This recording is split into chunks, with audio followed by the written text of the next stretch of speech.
Welcome to the One Within All to another episode of InnerVerse. I'm your host, Chance, as usual. And today we're going to be talking about bodywork and healing and a variety of physical, emotional, energetic, restorative methods with the intuitive integrative bodywork specialist, Jenny Rivers, who we last talked to on a Vibrant episode. I don't remember what number it was. I probably should have had that ready, but we spoke with her and her partner, Michael Wann. Michael Wann's a great friend of the show.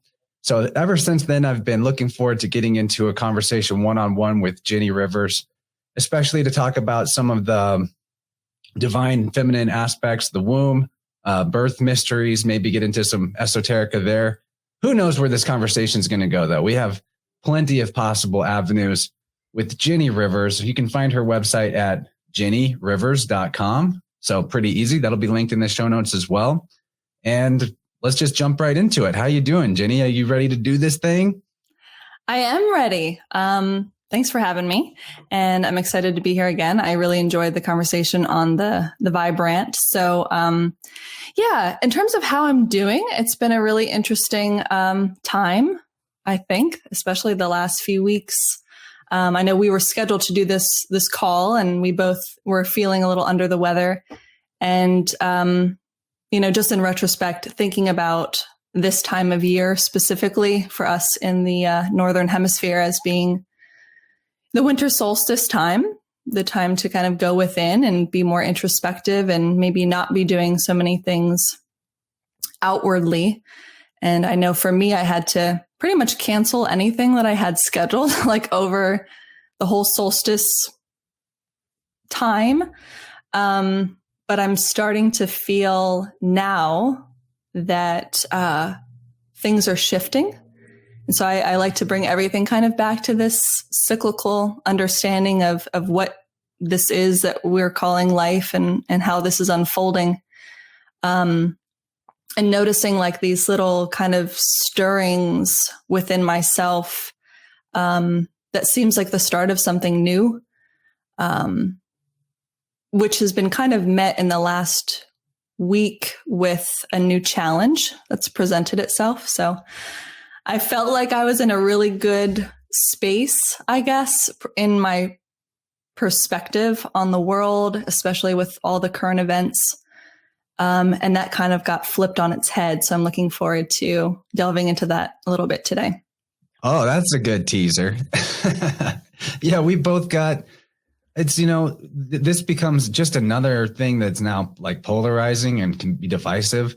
If I say the wrong thing about like a virus or a terrain theory, or like, was I sick or was I detoxing? You might get a comment from someone that has the radically opposite perspective and they're like, you're wrong. Not that I really get a lot of haters in my comments, but my point in bringing that up is that, one of the things that's been flipped on its head since the onset of the cooties world is what is illness? Why do we have symptoms? And I don't know, as someone that's interested in integrative healing modalities, there's a couple of directions that, since we already talked about the fact that we both did get some kind of a, for lack of a better term, a bug, what we did to heal that, or how we detoxed that, or how we assisted our body with the detox process.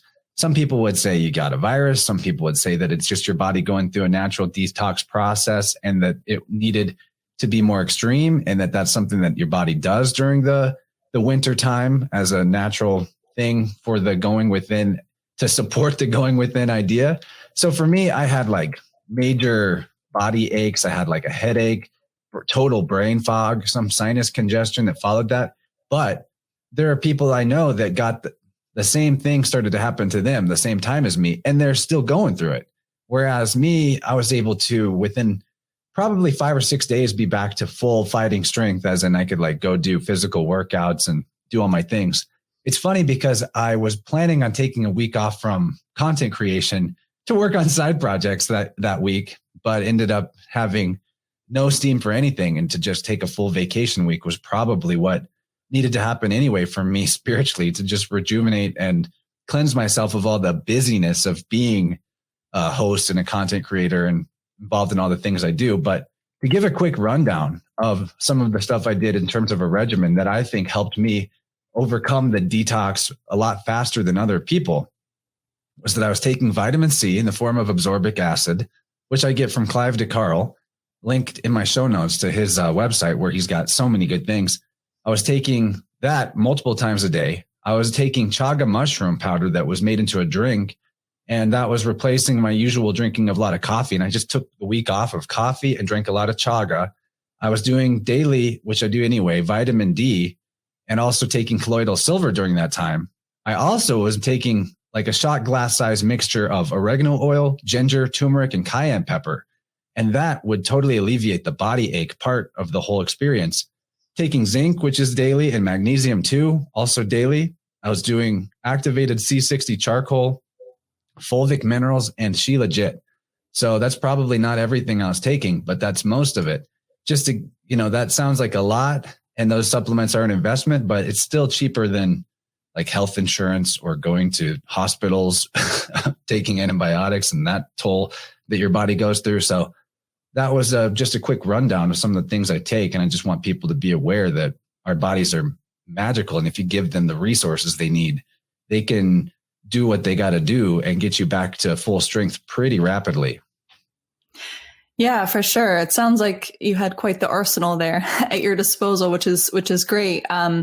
I tend to be, I don't know, I think there's a part of me that likes challenge or likes difficulty more than like the normal person. So like when I'm sick, I'm kind of like, yeah, I'm just going to like be sick and like not take anything. And I don't think it's this last time. It definitely wasn't even conscious. I was just like not taking anything. And it wasn't until probably the 5th day. And it was never anything, serious for me. It was just like a sore throat and like a runny nose. And I just kind of in general just didn't really feel like myself. But yeah, I felt like my organs had been attacked by tiny ninjas that got inside my torso. Wow. Yeah. It was bad. Yeah. And this is the other thing that you kind of brought up too about the whole detox is at that time I was really starting.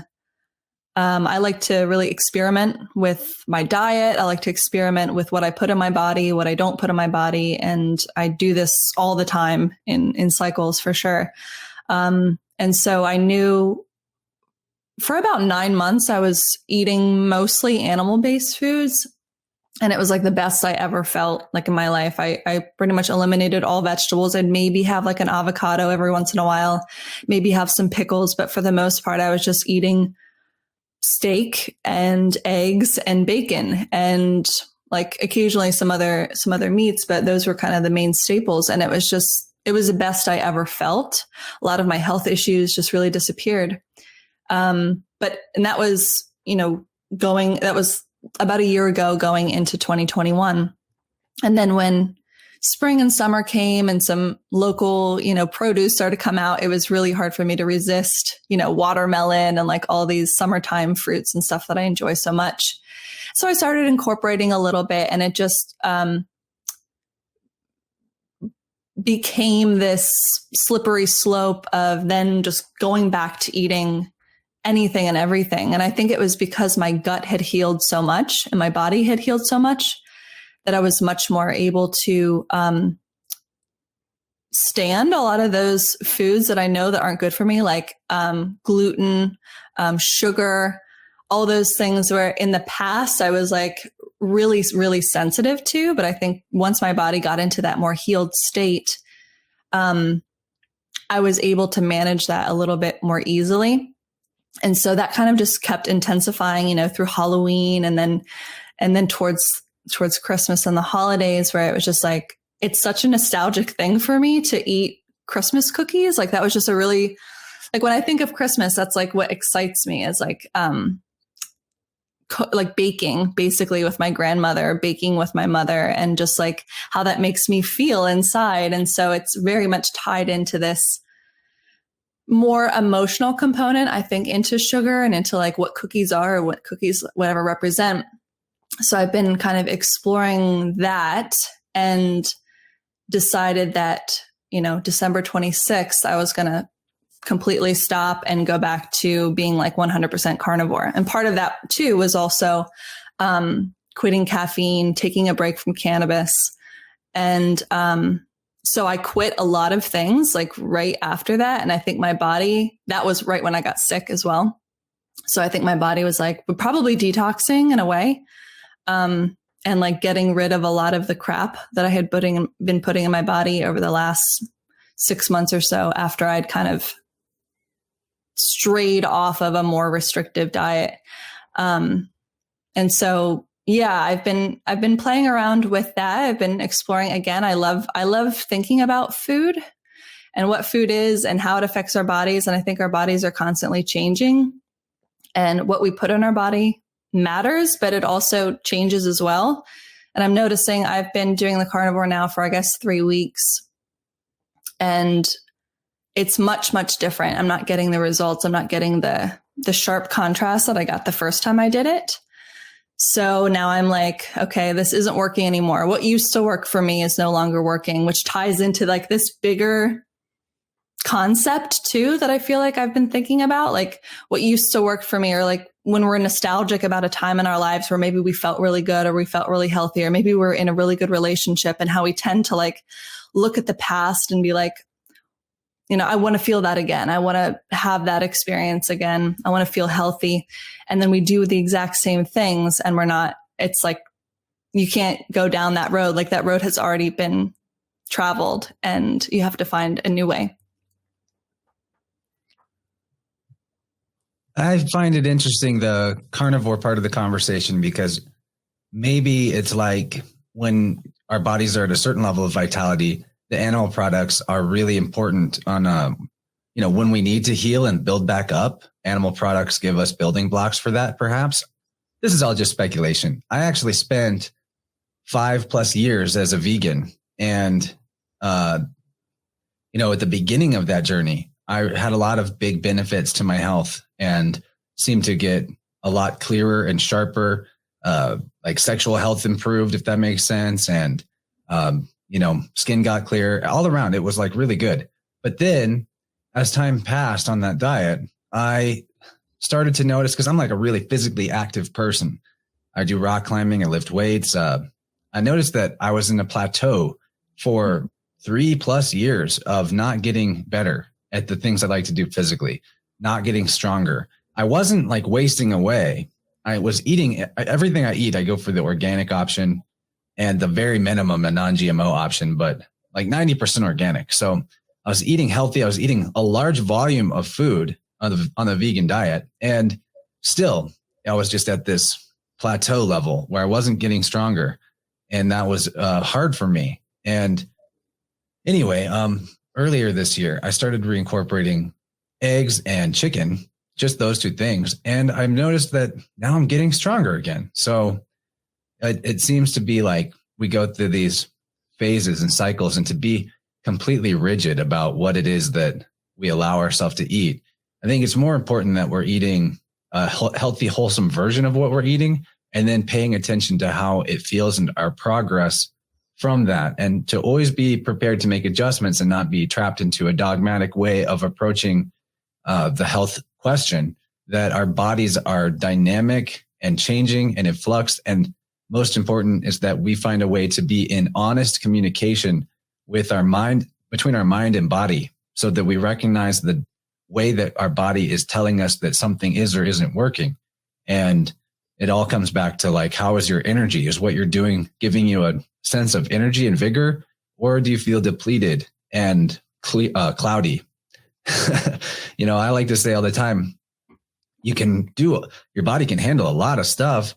I learned this from also reading Eileen McCusick, the tuning fork lady, who I basically like unofficially discipled under to learn how to do biofield aura mechanic stuff with sound, that you're like, it's okay to have a little bit of hedonism in your life, to live in that archetype when appropriate, but you need your electric health, your current to be strong, to do the things that give you an improved level of electrical coherence, if that makes sense. And then your body can do the cookies occasionally. If you're not living on just cookies, it can, you can go off into the fringes of things that are less ideal for your body on an evolutionary or natural sense.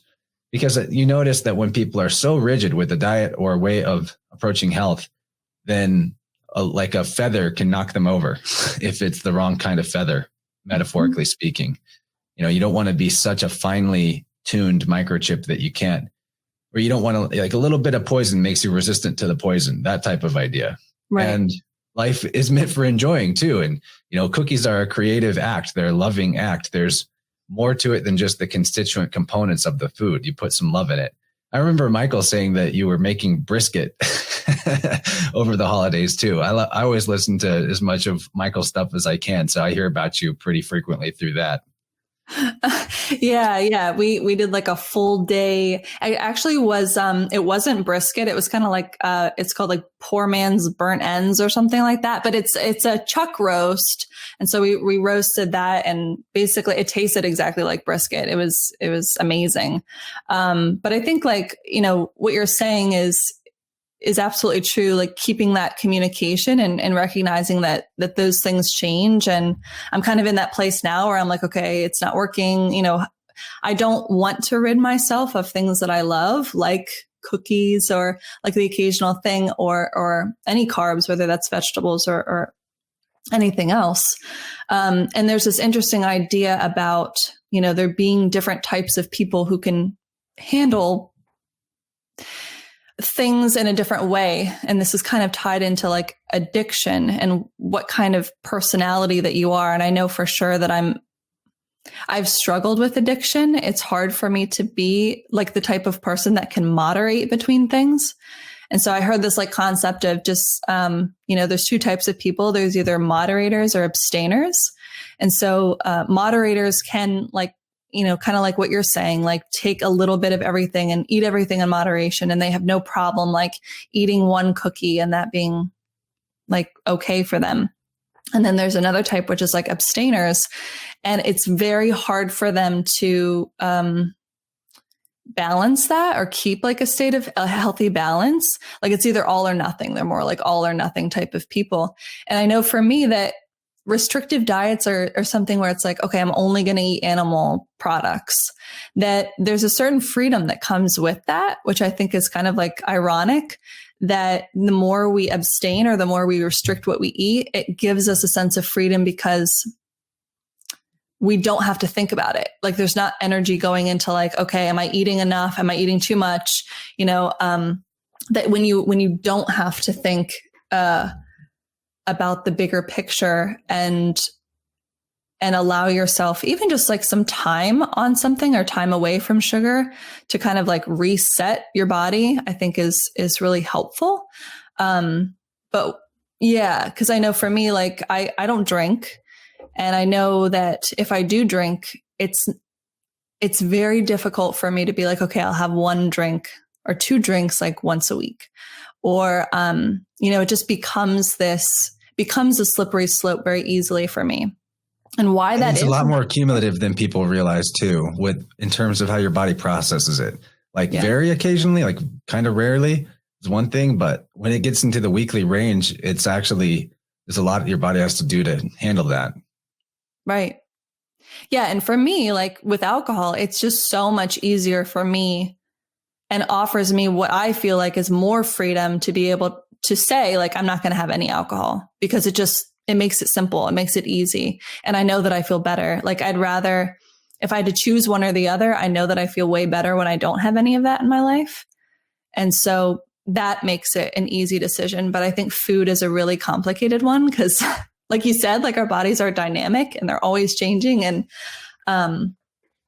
it just ties into this bigger thing that's been coming up for me about like, how do we know if anything is true? And even like when it comes to this example of thinking about food, like, is that our mind speaking or is that like our intuition? And how do you know the difference between like games that maybe your mind is playing in order to like reward itself? Or maybe there's like, some kind of sugar parasite like within you that's just like, it's okay. You can have Candida. like a little cookie. Yeah, exactly. Candida is real. It's absolutely real. And how much that influences us in our decision making. And so it's like, we can rationalize anything. We can rationalize it one way or the other. And so it's just a matter of like, well, which one are you going to choose? Which story are you going to believe? I like what you said about getting free. Oh, you finish and then I'll remember. No, go ahead. Well, what you said about the restrictive diet actually granting some freedom, I find that to be radically true, because you kind of get the freedom from having to tell yourself no and slap your hand away from the cookie jar or whatever.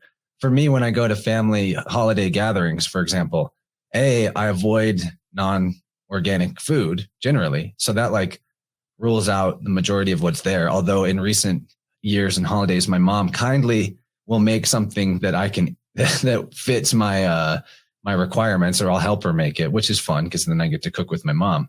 I'm actually a great cook. I'm my own favorite cook. So that helps. But the other thing about me dietarily is I just can't do dairy. It just doesn't work. My body rejects it. I get I become allergic to everything in the world if I'm taking dairy in. And it is what it is. And I've accepted that, which means that by restricting dairy and having made that choice years ago, then it automatically just takes away the decision-making and the temptation of all kinds of things that are normally on offer for all of us. And there's a huge freedom in that, actually. It's like really not even a challenge at this point to say no to, the cookie jar, so to speak. And I still like to have things that are on the treat level, sure. But I like this conversation about diet because it's nice to have to be honest about it and what really works.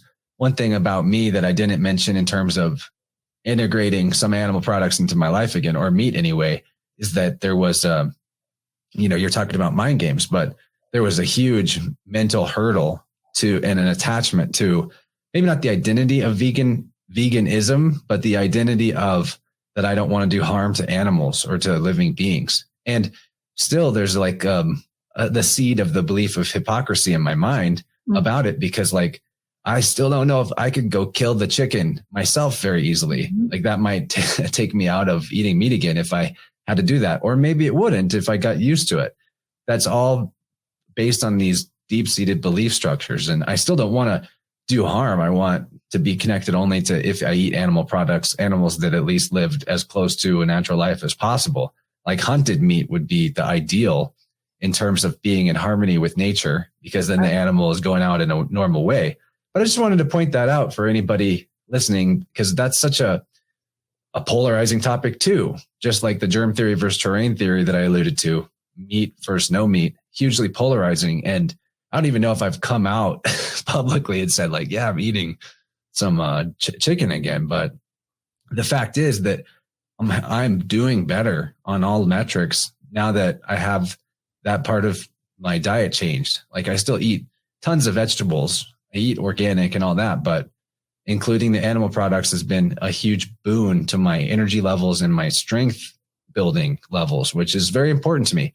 And it's impossible to measure how that ripples out to every other part of your life, to brain function, to your thought processes, to your flow state in general, that if you're not able to get stronger physically, what other capacities may be diminished in your life that are less apparent and less easy to measure. So we got to keep up the, insides of one, doing the scientific experiment of always listening to our body, responding, making adjustments, and keeping that conversation flowing and not in a rigidity that could lead us to break. Yeah, I mean, it brings up a really interesting question about what it means to be alive and what it means to survive as a living being on this planet. Can we live without killing another living being? And why we have this idea that plants are not living beings in a way, like, we immediately start categorizing like, oh, plants are sub-consciousness, where plants absolutely have consciousness. And so why is that okay? Why is killing, another being that plants don't want to be eaten. They don't want to be killed either. And so, that's kind of a lot of the reasons why people in the carnivore community talk about plants are not a healthy option, because plants don't want to be eaten. And so they have toxins that they release. They release chemicals that are designed to, and because we're big. They call that anti-nutrients? Yeah, like phytotoxins, and I don't know like the exact words, but yes, there's chemicals within all plant matter that basically, unless you're looking at like a seed, like they say, like berries and things that actually hold the seed of the plant are like the safest plant foods to eat, because that's the part of the plant that they want you to eat, because then what are you going to do? You're going to poop out the seeds and you're going to spread the plant. And so it propagates itself that way. And so like, that's the one part of the plant that it wants you to eat. But in terms of like the stems and the leaves, like those all contain these, more harmful, chemicals and materials that over time, a lot of people end up having health issues from. And so that's why animals have a different protective mechanism where they can like run away or attack to prevent themselves from being eaten. Obviously that's not in balance. Like you said, like hunting is probably the closest thing that we would get. And I was very into thinking about like what it means to hunt and how it used to be.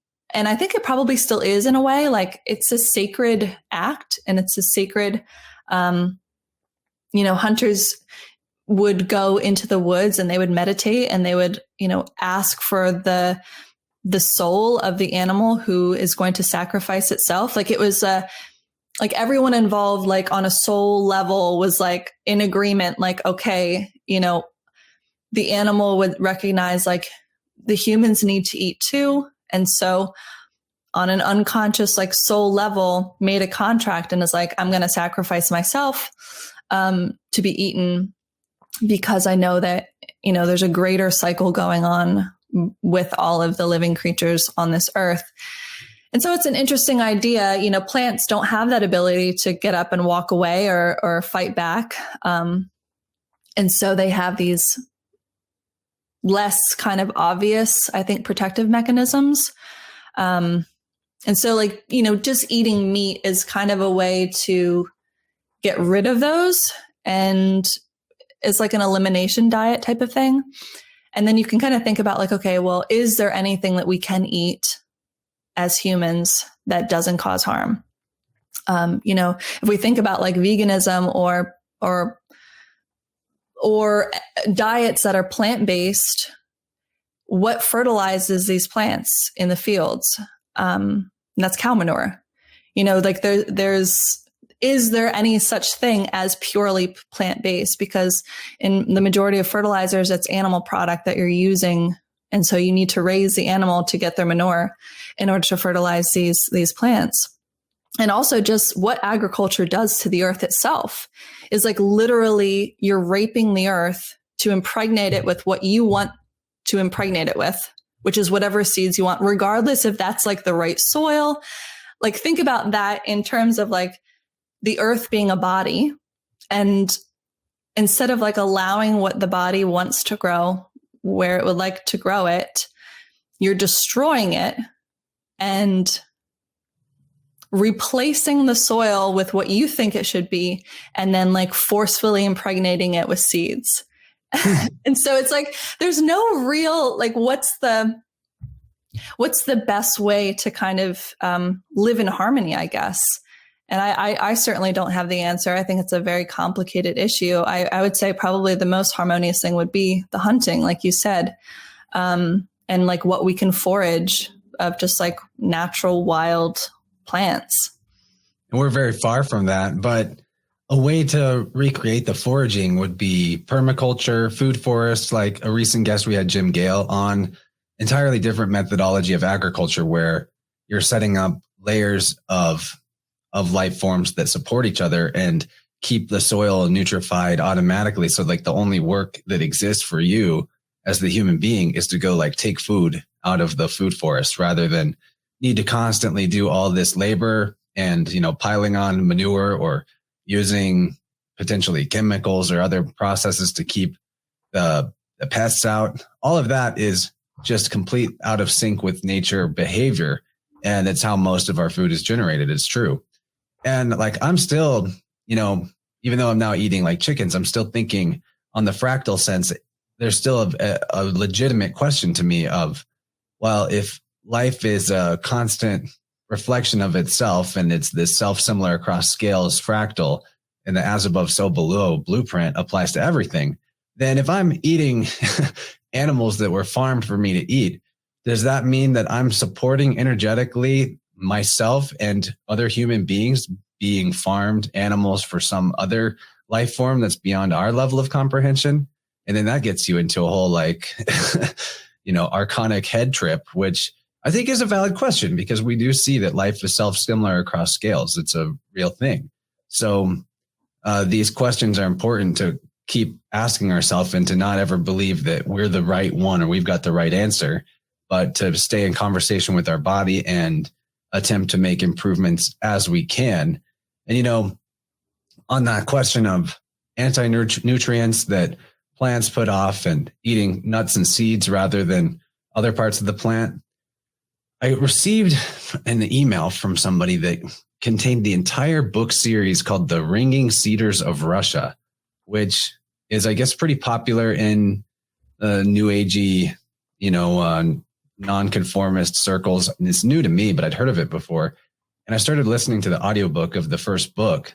And whether or not it's fiction or meant to be some kind of nonfiction depiction of someone's life story, it's interesting because it expands your imagination of what's possible for humanity. And we've heard of breatharians and fruitarians, and some of them seem like they're doing really well, and others seem like they're wasting away. And there's a character in this Ringing Cedars of Russia book that lives in the wilderness of the woods of Siberia, even though it's like really cold there, barely needs clothing. We hear stories about Native Americans, like the legend of Squanto or whatever that the pilgrims met, was that he was running around in like a loincloth in winter. And as somebody that goes barefoot walking in the snow myself and finds that I'm able to do more and more of that, and I'm like getting stronger and stronger, the resistance to the cold is getting better and better. I do think that our capacities in our body are greatly limited by our structure of belief and how that leads us to behave over the course of time, and that our adaptability to extremes like hot and cold or to different diets could be really limited by the behavior that we've been allowed to partake in and been molded in through the collective mind. And I think we've got the ability to do so much more. And this character that I was bringing up, she lives in the woods, and through some mechanism of psychic resonance with her entire environment and all the life force energy in it, she's able to snap her fingers, and a squirrel or a group of squirrels will pop up and give her a bunch of like nuts and mushrooms. And when you look at like squirrels, for example, they gather way more for the winter than they need for themselves. Mm-hmm. And it makes you wonder if humanity, our role here, was really meant to just be putting all of our attention and energy towards the ideas of survival, because the way that we've been for so many generations, that's been a huge burden and difficulty. But we have this capacity for the higher mind and for great levels of connection with nature and spirit far beyond that a lot of that requires us to be in a state of comfort and peace with our life and our daily habits and routines, that we're not constantly in the fear mode and the energy depletion of constantly working to survive. So I think part of why we're seeing this resurgence of more resonant with nature types of behaviors and attitudes, or at least a desire to find that with things like veganism, is because we've reached a level of comfort with our survivability that takes less time and energy than it used to before. Although we still have like jobs that take a lot of our time, but it's not as big of a pressure of like, am I going to starve to death? Am I going to freeze to death? And I bring all this up because I think our potential as beings is so much greater than what we've believed up to this point, that I don't rule it out of the realm of possibility that we could exist in the Siberian woods in winter, wearing light clothing and sleeping outside, and that we could have such a psychic connection to our environment and the other life forms in it that we could possibly just, like, if we were cold, to get a bear to cuddle up to us that night and sleep in their den to stay warm without being killed, or get squirrels to bring us their extra stores of food whenever we need a snack. I think all of that is actually possible as Disney and silly as it might sound to some people, the limiting of what's possible is what puts us in the state of lack and fear. And because we are nature, we are the embodiment of spirit, and we do have this higher mind capacity to exalt what nature creates and make it just a little bit better. That gives us that is what makes us the real representative of the creator or the divine spark on the realm, because other life forms don't have that alchemical ability to exalt the creation, to make it just a little bit better through our awareness of how those processes work.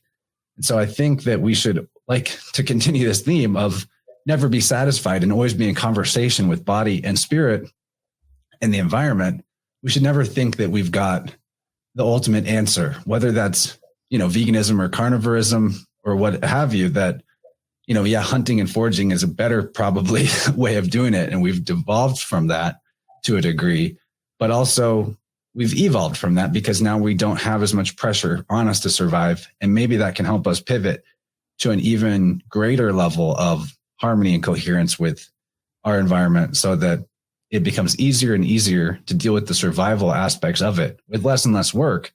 And we can have more freedom for tapping into spirit and creativity and just being, which I think is what was lost over many of the generations of the darker ages. The being was not an option. You had to work, damn it. Yeah, exactly. And what is our potentiality in exploring those things? That's why I like to experiment with. I'm very much drawn to taboo things. If you look at my website, I talk to women about the menstrual cycle. I think that that's, one of the biggest taboos that we have on this planet as humans.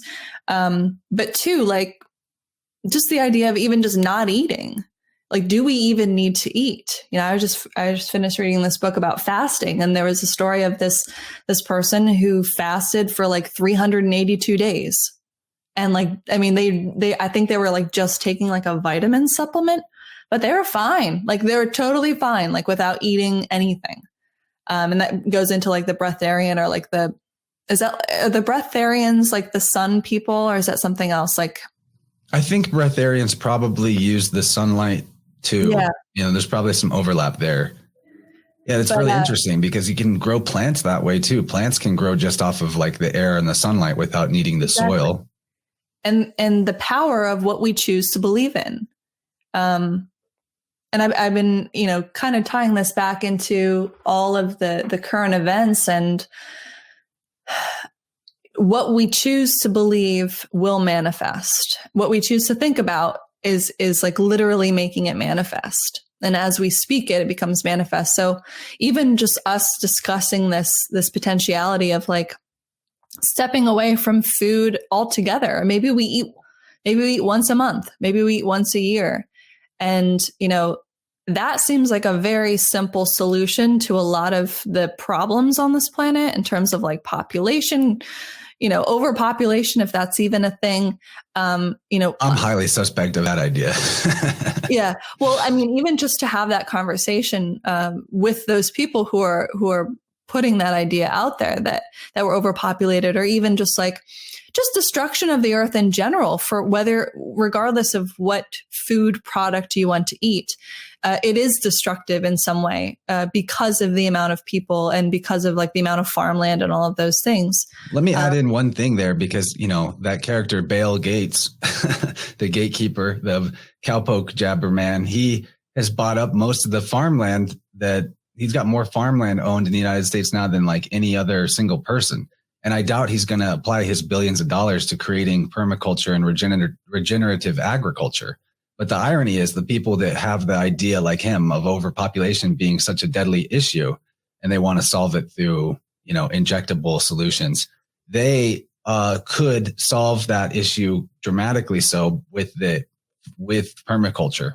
If you had a few $1 billion to put towards permaculture and creating food forests in all the major population centers, the world would change massively. And so would our effect on the environment, because most people are doing all these jobs and manufacturing pointless things and creating all this plastic crap that winds up in the ocean as a way to generate the monopoly dollars that they need to buy the food from the destructive agricultural processes.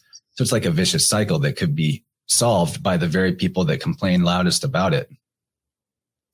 Yeah. I mean, all of these solutions and all of these different ways of looking at things, like, this is kind of what I've been thinking a lot about, is these, that's a story. Like the permaculture thing is just it's one perspective. It's one, yes, it does solve problems, but, there's another side to that as well. And how we know that is that that's how everything literally exists on this planet, is that there's another side to the story, and that there's no perfect solution, because there's always going to be like something that you're not considering.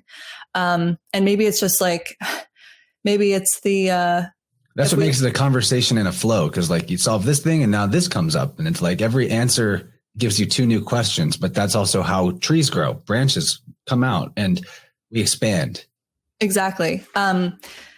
So the past few months, I've been in a really positive place in terms of thinking about all of the COVID stuff. And I do a lot of like in-person circles, women's circles, and it was a tricky situation at first, because I'm like, how am I going to handle this situation? I had to leave a previous a place where I was employed at a wellness center where I started a women's circle, because this was like in probably like over the summer, when like the restrictions were really starting to be lifted.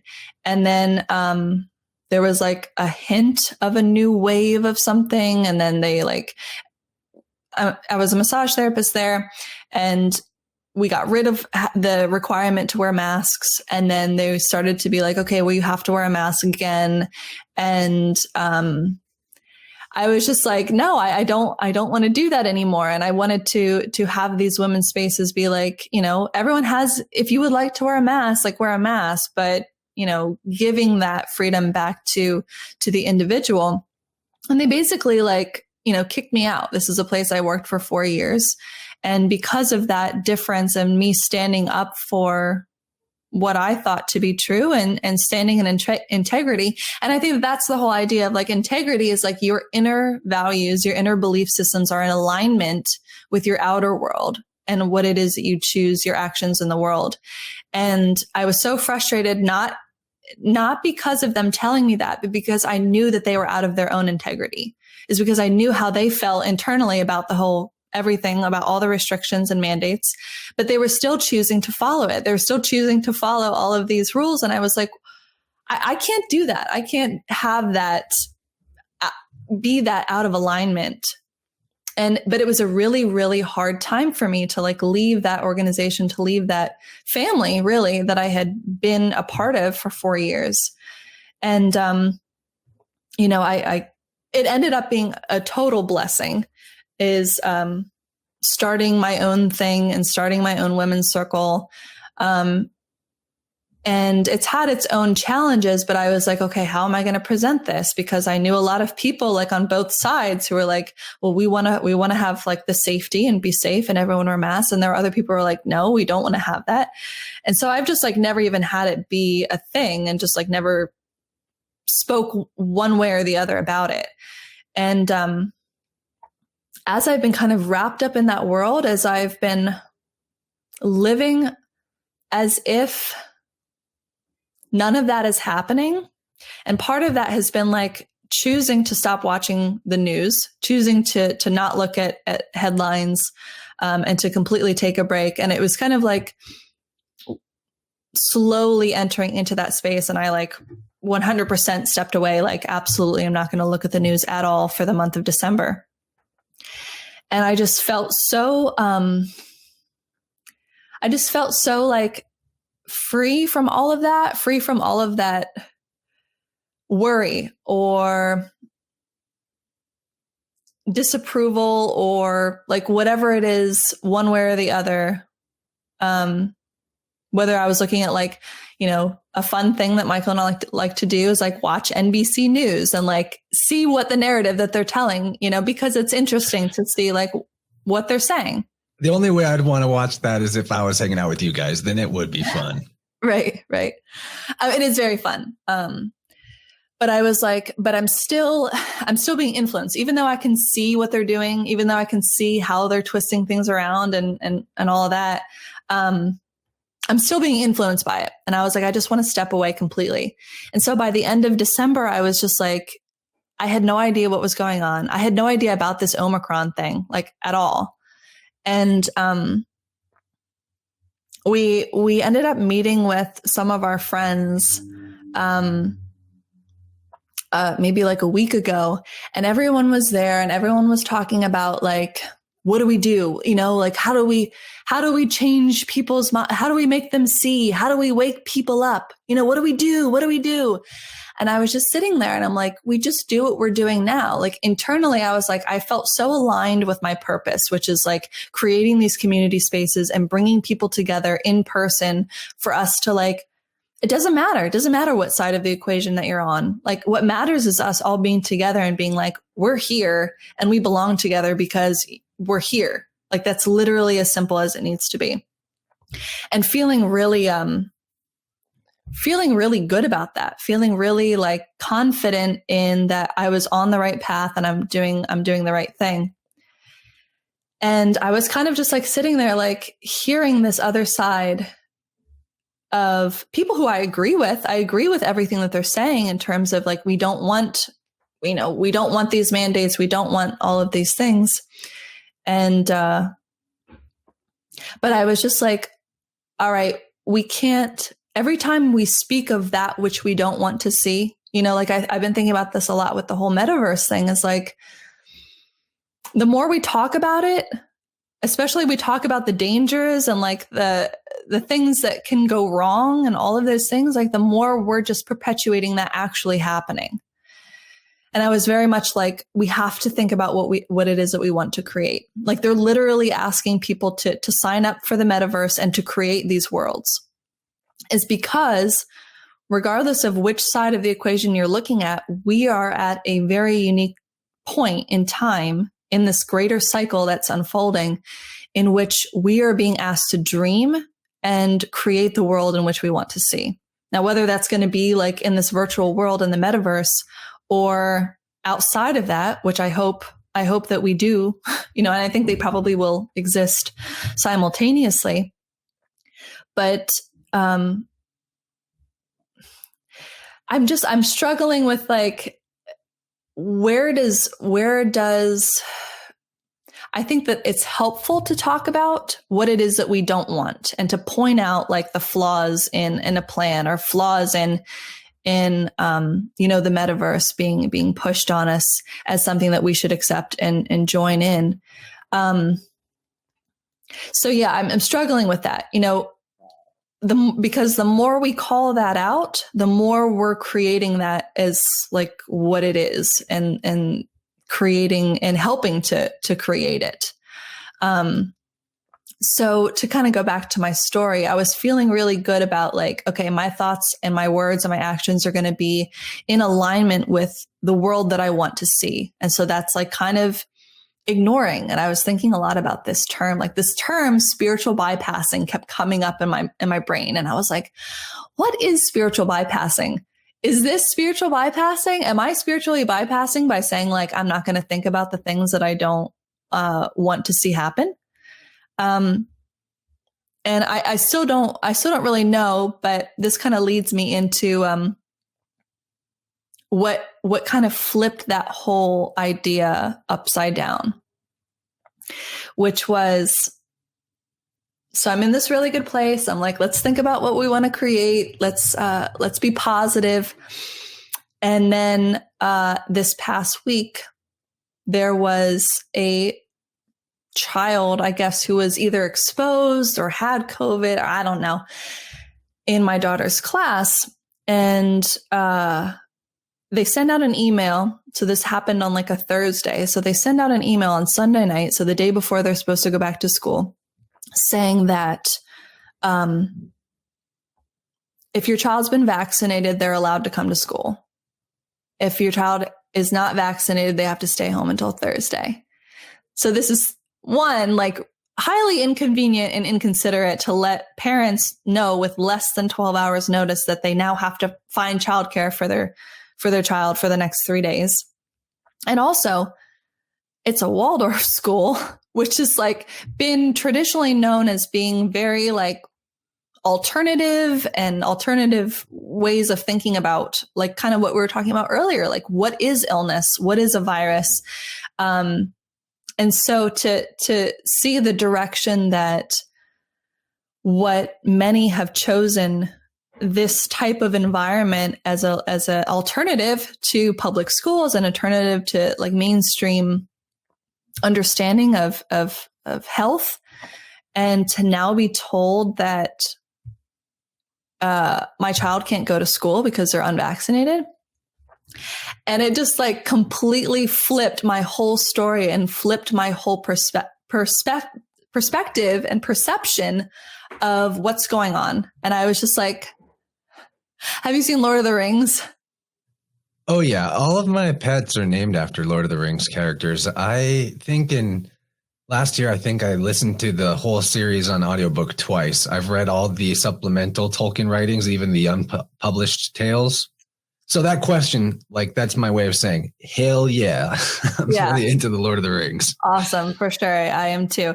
And I read the books like a long time ago, but I like this image of like from the movie, like Theoden being like when, Aragorn, they're trying to get them to help Gondor, and join in and go fight for. Where was Gondor when the Westfold fell? Yeah, right, exactly. and Theoden was kind of like, I'm not going to risk war for my people, and I will not risk open war. And that's kind of like what I felt like. I was like, I'm not going to risk open war. And then Aragorn's like, open war is upon you, like whether you would risk it or not. And I was like, damn, that's what's going on right now. So yeah, that's kind of my story in a nutshell. In terms of, I was in this really good place of thinking about everything that's going on. And now I'm being forced to face it. I'm being forced to face, whatever it is that's being thrust upon. And that's shadow work. Yeah. Got to be done. What you're saying, both sides make sense, that you don't want to just reinforce the negative by keeping your attention on it. But it's all about that balance and that temperance that, actually, it's funny that you're talking about acting as if it wasn't going on. Just before we got on the phone, I was with a client doing a card reading session, and I drew this card for them. It's not going to look right because of my green screen, but it's chameleon. So there's some green that's like, fading out, but chameleon spirit, and, chameleons adapt to their environment, and the message is to act as if. And it's really useful that you want to act as if you already have what it is you want, because the potential for all things, manifest or unmanifest, is within you at all times. Like, we are within the source and supply of all life force energy and all etheric potentiality. We're within that potential, and it's within us. I like to look at it like you're part of the tree of life, but the trunk of the tree of life, which is the main supply of all potential energy, is your trunk. It's within you too. It's like your solar plexus is your treasure chest, and your chest is a trunk. A chest is a trunk, like it's a container. So the trunk of the tree of life is the chest of your column and your center. And so acting as if is a really important methodology, because it's part of keeping your behavior in alignment with the outcome that would be best and most harmonious and that you want to create. However, in a balance and a temperance set, you have to look at what is as well. And part of acting as if will be responding to what's there. And that has to do with connecting back to the conversation about being in communication with your body. For example, if you're not paying attention to how a diet is making your body feel, and you just stick with the rigid behavior, thinking it's always going to work the same way forever, then you're going to miss the real power of transformation that comes with adaptability and changing of behavior. And the same is true for what we're facing right now, that we should definitely speak. We got to point out what we don't want, because our non-consent is very important spiritually to create a different outcome and to help others see that are not paying attention. But also, if we don't temperance or balance that with the opportunity of solutions, then nothing will work out for us. If you're just like the conspiracy theorist that's everything's doom and you're constantly doom scrolling and sharing all the reasons why we're blackpilled or we're screwed, that's not going to work. That's not going to help anybody. I think the greatest way to be of assistance to the rest of the world and to help other people see what they need to see to quote unquote wake up from the matrix or the metaverse or whatever. I always say this is the best way is to live your highest potential, be the healthiest life that you can be, kick as much ass as you can in your own life. Like literally the better your life is and on all metrics, the more interested other people are going to be in like, well, what do you think about this? Because they can see there's results. But if your life is all about what's wrong and pointing it out, well, then no one's going to want to talk to you because you're a downer. So you need the balance. Like we definitely should call out what's wrong, but we should live our best life so that people are interested in our opinion and can see that whatever it is that we think is clearly working for us because we're healthier and we're stronger and we're happier and we're doing more of what we want and less of what we don't want. But we're in the home stretch of the first hour, and I regret that we haven't talked nearly enough about what it is that you offer as services and for people. So we don't have to condense that into 5 minutes by any means. And we can even expand on that more in the second hour. But I want to make sure before we move forward any further that you give people an idea of how they can work with you and what you have to offer at jennyrivers.com. Now that you are doing your own thing and you've separated from the hypocrisy of where you were before, not that you don't love them, but it's good for you to be independent. I think 2020 forced a lot of us to go that way, myself included. I'm now like a full-time freelancer and I love it. So, that's a part of what I'm talking about, living your best life, being the greatest example to others that would lead them to want to know what you think about things on all levels. So yeah, what do you got going on over there? What can we talk about in the last couple of minutes? Yeah, well, I would say I really like doing body work and energy work. And I've been thinking about this a lot because I've been doing so much less of it since I left that organization. And it's really hard. It's really hard to find clients when you're like the people that are still coming to see me are driving like half an hour from where I am because that's where I was working before. And so, it's challenging because I miss it so much. I miss that like in person. I get so much out of my sessions. And I think my clients do too.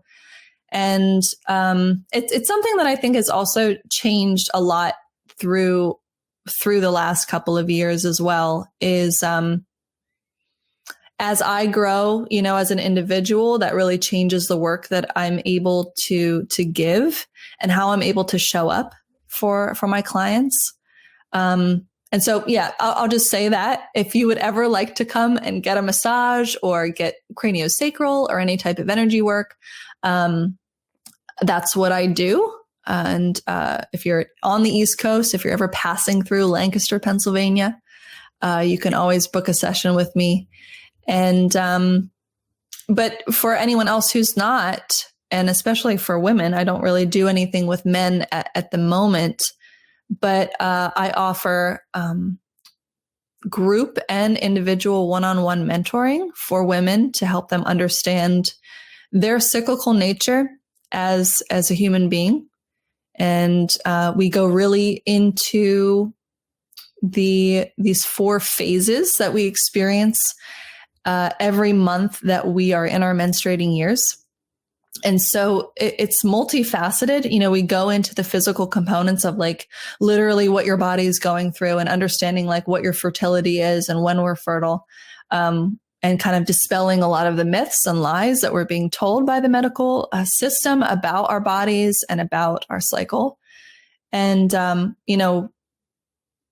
really empowering women to listen to their bodies, to listen to the messages that their body's giving them. And women especially are blessed to have our menstrual cycles as like this 5th vital sign. It's referred to in a lot of the circles that I'm involved in, is because it really does show you where you're at.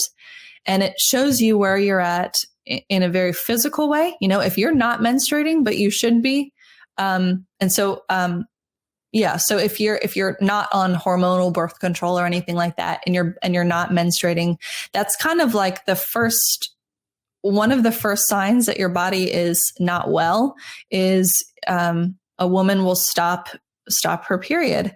And so we kind of go into that in a very physical way and offer support for that. But there's also a highly, spiritual component that when we bring our awareness to our cycle, it brings up so many things about ourselves from a very deep level. And so there's kind of like 4 main archetypes that we also go through every month. And, this is the maiden, the mother, the wild woman, and the crone. And all of those archetypes kind of hold these themes within them. And based off of how we experience each one of those, so like we're in each one of those archetypes, each one of those phases for about a week. And that's just like putting it into a nice, neat box. But being able to notice how easy or how difficult that time is for you, or what signals your body or your emotions or your mental state are giving you, can tie back into this very, very deep spiritual archetypical level of like addressing issues of for the wild woman or something, like that would be the time before you start to bleed. So when you're in like this premenstrual phase, which definitely has this really strong stigma around it, that like women are crazy and they're hormonal and they're just like, they're at that time of the month, like that type of thing. And so it ties into this like greater understanding that, the wild woman represents this like our inherent right and need to rage against the machine, to speak out against those things that we are no longer standing for. And when we suppress that, when we play the part of the good girl, when we play the part of Eve or all these other archetypes and themes and mythologies that I like to tie in as well as a way for us to understand, that's more tapping into like this Kali type of energy that we need to allow that to release. Otherwise, it's going to show up in these really difficult, uncomfortable symptoms like headaches or cramping or irritability. And so that's just one example of kind of this work that I do with women, which I think is a really, really important thing for women to understand. And at the same time, the more we understand, and I hope that we can get into this in the second hour, is the more we recognize our cyclical nature, the more we can kind of transcend it. And so I feel like a lot of people are drawn into understanding their cycles because they're going through life expecting that they should be stable or expecting things to be more predictable. And what they often recognize is like, I'm just seeing these, I'm seeing these patterns emerge, and I'm seeing these things. I just feel so out of control. And so when we start to introduce this understanding of what a cycle is and how we all go through cycles, whether you're a man or a woman, or anything in between, we can, once we go really, really deep into that and start to honor and respect those changes, that's where we can move past that and actually get what it is that we want, which is like that stability, which is kind of like the unchanging part of us, which is consciousness, itself. And the part of us that is still, that is calm, that is always okay, regardless of the ups and downs of the ebbs and flows of what life is. And so that's kind of the Wombcraft work as it's listed on my website. If you'd like more information, you can check that out on there. I'm not sure when this will air, but I am doing a group mentorship circle that will be going through all of that in a group setting, which I'm really looking forward to doing. And that is going to be starting at the next new moon. So that's around, I think it's February 3rd is the first, this will definitely be out by then. Okay, great. Yeah. So if you're interested, I offer a sliding scale pricing. Like I want this to be affordable. If that's still too much for you, definitely reach out and we'll make something work, whether that's a payment plan or bartering or trading, or I'm up for whatever. But I want women to experience this. And I think that we need to be together in a circle, whether that's in person, which I prefer, or virtually for those who cannot travel, at this time, to be in attendance for one of my in-person circles as well. So that's pretty much what I offer in a nutshell. Yeah, I mean, that's a quick summary, and we can talk about more of that stuff in hour two. I really enjoyed the natural flow of this chat. It was a lot like up to this point. Reminds me of when I talked to Michael, because like I might have like, well, I remember one time he sent me an entire outline with like slides of what we were going to talk about. And then we didn't even touch it. We just went all over to other spots. And I like that. That's natural. But there is more to say about what you are talking about. The body work, it is shadow work. That's a huge topic we could discuss. The cycles and patterns and predictability, and the truth about so-called negativity. All that stuff would be really interesting for hour two. Really, yeah, I really enjoyed this chat. I was going to ask before we wrap up, are you available anywhere to connect with on socials? Particularly would think it would be awesome if you could jump into our Telegram group on InnerVerse. We have an awesome Telegram channel with many, many wise women part of that group that would probably really like to connect with you and chat a little bit if you wanted to be available there. So I don't know if you're using Telegram or if you've got your own channel or other social media that you like people to connect you with. I think maybe I follow you on Instagram. Mm-hmm. What about all that stuff? Yeah, I mean, I don't really use Instagram or Facebook that much unless I'm like promoting something that I'm doing, like, this Wombcraft. Same here. It's otherwise worthless.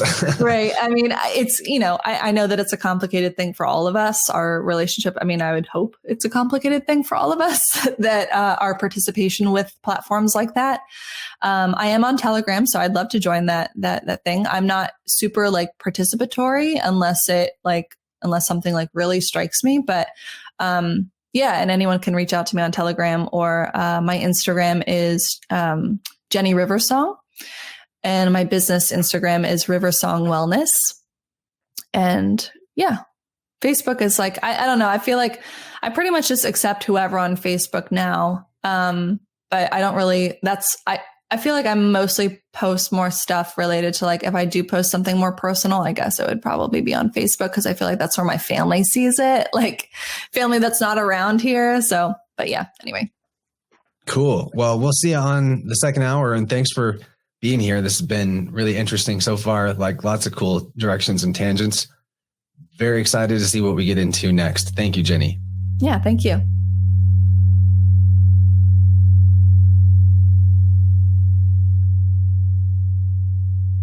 Hey, did you guys have as much fun with that one as I did? I probably ask that at the end of every show, but I always have fun. So it is the most fun thing I do, getting to have interview time like this. So free hour and second hour were quite a bit different, but also they did synergize and flow together and weave really nicely into this great paradoxical fusion. So we'll talk about that. But first, I got to make sure and remind everyone, jennyrivers.com is where you can see more of what she does. And if you're up in that area near Lancaster, seems like a cool person to get to meet. And, I would also want to hang out with Michael. Her and Michael Wann would be a fun couple to do a double date with.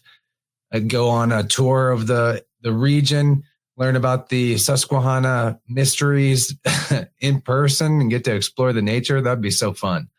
The first hour, though, to address that, we talked about this whole dietary conversation. And also, so there were like two really polarizing things in there. And I'm not like sweating bullets about it, but I know as a host, we get like held to this standard sometimes of like, oh, you're not the same belief as me about diets, or, oh, you're not the same belief as me about viruses or how terrain theory or all that. And then all of a sudden you're like going to cut off that host from, you're not going to like check out anything they do because this one thing is off for you. And the fact is, I'm not saying what's right or wrong about either of those things. I'm on a learning journey about diet and about wellness and health. I feel like those are the most confusing subjects out there for the internet because there's really no one size fits all answer in terms of what will actually work to bring someone to the highest level of vitality and wellness.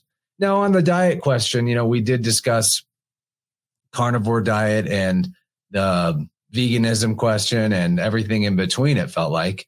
Even got a little bit into the breatharianism and fasting stuff. The limits of human potential, in my opinion, are very much bounded by our mind and what we believe, of course. But, I did come clean, if you can call it that, about my dietary changes of late and going away from being fully plant-based and into a little bit more animal products, like basically chicken and eggs are the animal products for me. I can't do dairy still. I don't think I ever will. I'm not really attracted to doing it, and it fucks me up super bad.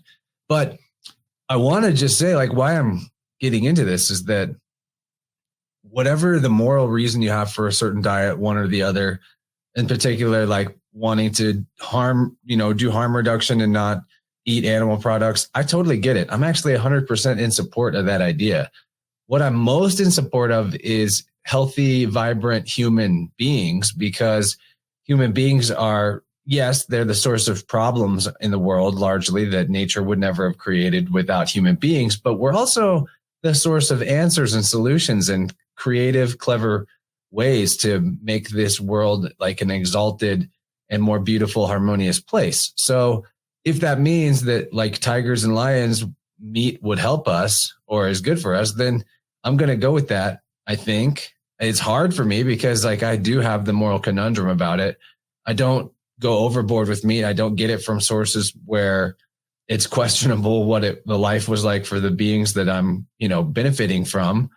And this is all like a big, long disclaimer, justification of why I eat the way I eat, but I want to talk about it. So I'm going to. I think the most crucial thing for me that was missing when I was previously eating animal products, and then I went vegan, and then now, the thing that was missing in both of those previous incarnations of my dietary choices was the gratitude.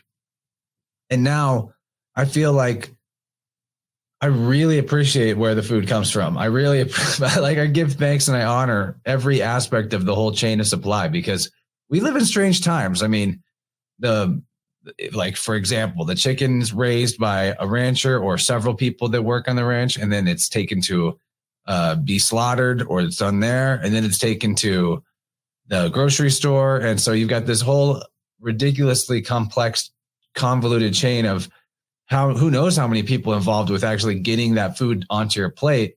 So it's not just about thanking the living being whose life force energy is being offered to you, but also every aspect of life force energy that's involved with the process. So as much as we can just respect and honor that nature and even our artificial world, which is still technically embedded and emerging out of nature, you can't leave nature. As much as we can respect that this is a complex and delicate ecosystem of life, feeding life and life nourishing and nurturing life, and the life and death paradoxical rhythm that goes on, if we can respect that and honor that, it'll go a long way. And it may sound like, oh, it's just a cop-out if you really, really believe that it's absolutely wrong to eat animal products. And it's okay if you believe that. I just hope that you can cut me the same slack as you would cut your dad and mom. Would you reject them out of your life because they don't eat the same way as you? No, you still love them and you still care about them, and you probably just let them be who they are. So, my diet choices will change throughout my life more. My point in this whole ramble is just I respect what you're doing. So please don't hate me that I said that I eat some chicken sometimes. I don't want suffering to exist in the realm or slavery or any of that. So for animals or for human beings, it's a tough question. The biggest, most important thing though is I don't want to reject the gift of my body and the possibility of health and vitality if, just over a conundrum, a moral conundrum that is sort of a gray area in a lot of ways. Now, it's not a gray area in terms of factory farming and the way that mainstream big ag ranching goes. That's obviously pretty horrific and fucked up, and I won't touch that. But local farmers, local ranchers that do the free range style, maybe it's not perfect, but it's way better. And so what is perfect? That's the real thing. I hope nobody feels like they're threatened with their dietary perspective was threatened by this conversation. Wasn't the goal.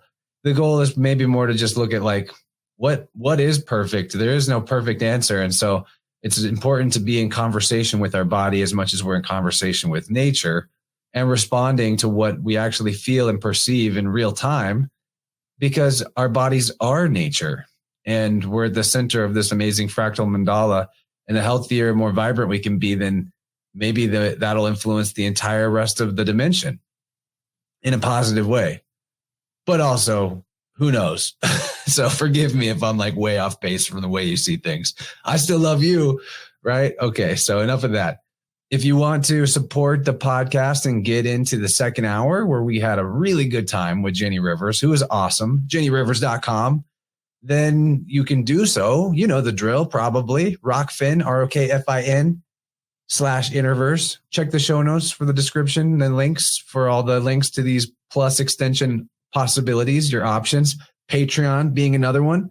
So just to give you the rundown, Rockfin, $10 a month. You get access to everybody on Rockfin, including people like Lindsay Sharman, her Rockfin exclusive stuff. Although I think she does everything for free anyway.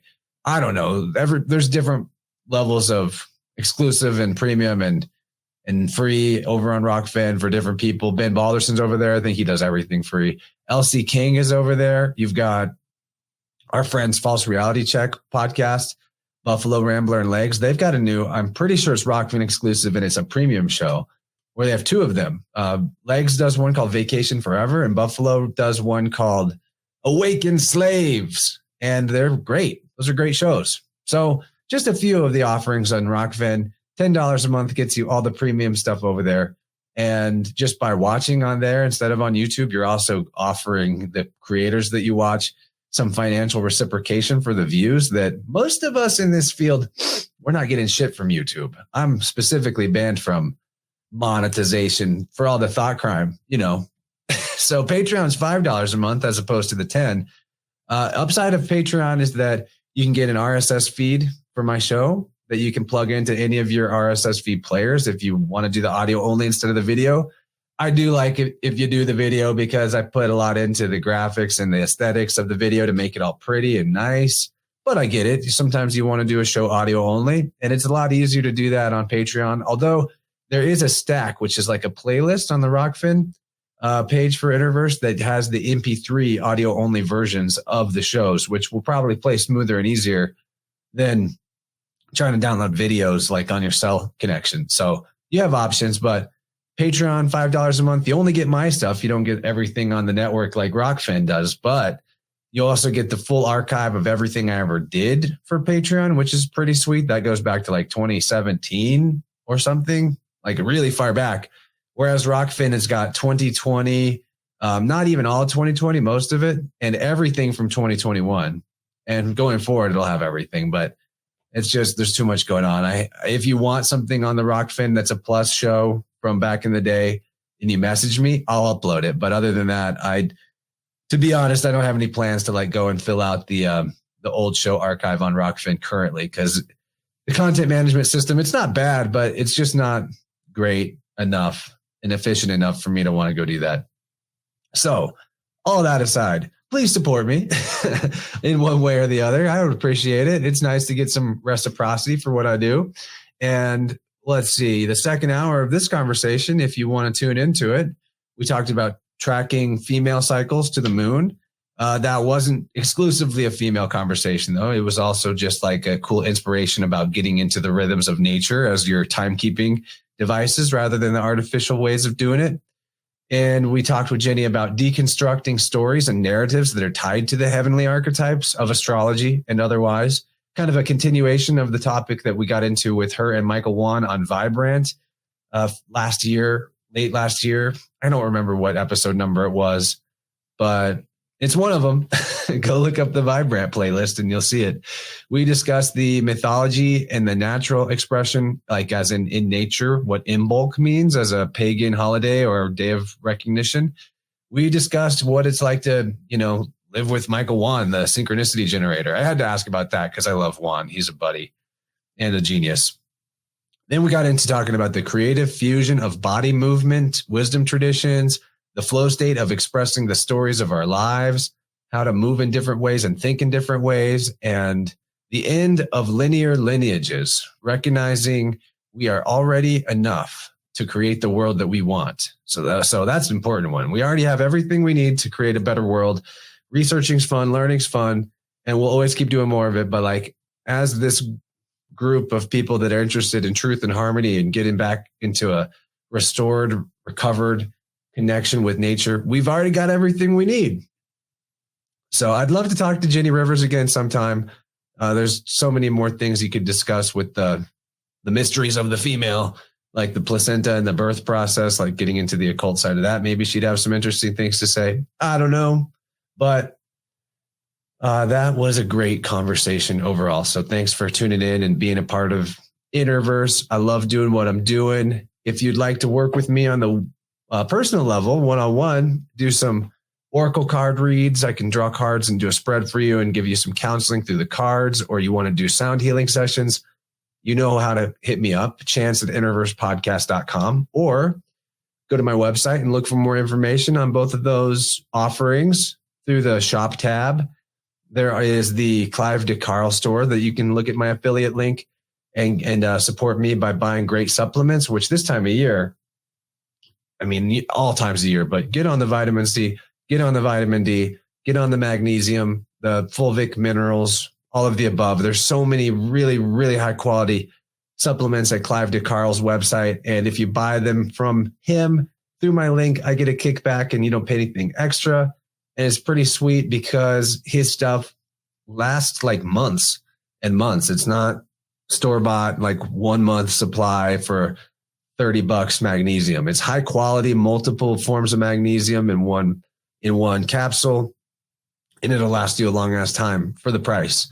It's really worth it. And then I've got the Secret Energy store linked there that you can get some metaphysical tools through them. And also I get a kickback with that.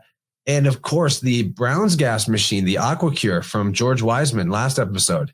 Going forward, that's going to be an option. You can use the InnerVerse code perpetually to get a 15% discount on an AquaCure machine and start inhaling the magical hydrogen Brown's gas, which I'm really excited to hopefully, when his back order is done in a few months, I'll be able to get one of those too, or get my parents to get one and let me use it. I really want my parents using it because they need it more than me. I'm doing pretty well on health. Not that they couldn't do better. Could always do better. So there's all that. I'd love to do some sound healing work with you guys. Please hit me up for that. It's really powerful. It's really fun. And I'm going to play us out with a track called Waterfall by Ayla Nerio. Ayla Nerio, pretty great singer. This is a remix by, I think, a DJ or a group called This is hard. Equanimous. Why can't I say this word?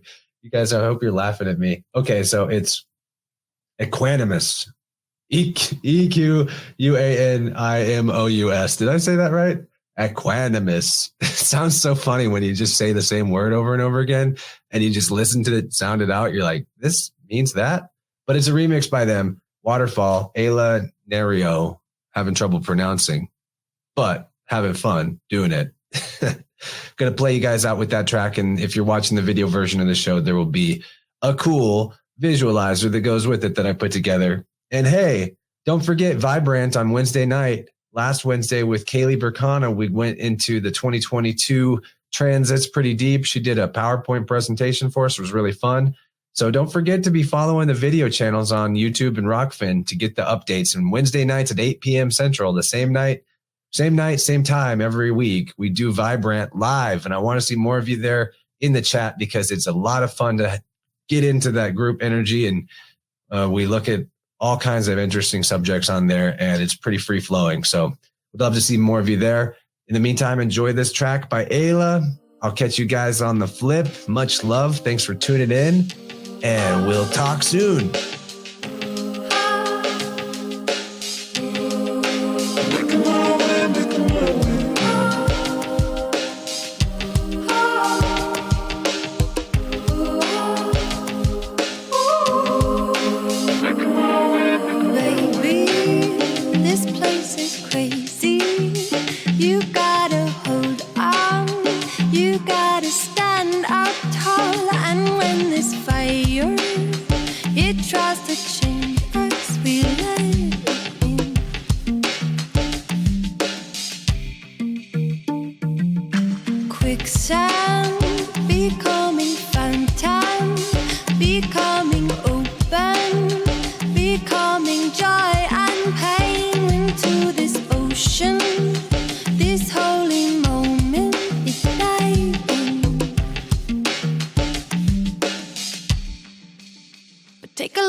Making my way,